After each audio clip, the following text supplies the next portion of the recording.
Hello guys and welcome to a new how to Streamlabs. In this quick video I'm gonna teach you how to set up the perfect bitrate for your stream.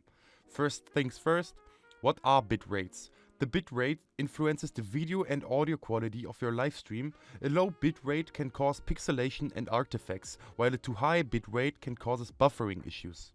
So what do? The first step is to check your internet speed. For this, go to a site like speedtest.net and there you will make the test.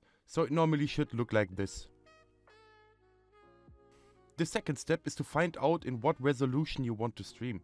Is it 720p 30 fps, 1080p 30 fps, or you want to go higher like 720p 60 fps or 1080p 60 fps.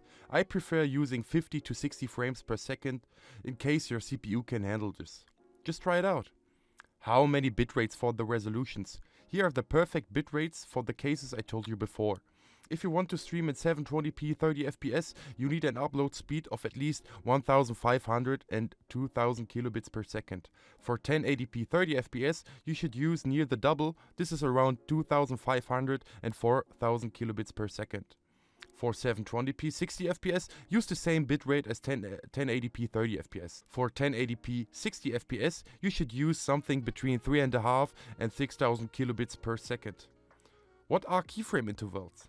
A low keyframe interval, for example an interval of 2, can cause higher quality while there are fast moving pictures like playing Counter-Strike or Call of Duty, but it costs more internet speed. A higher keyframe interval costs less internet speed, but it can cause artifacts and less sharpness. So be sure to set your keyframe interval to something around 1 and 3. Twitch's standard is 2, so just leave it there.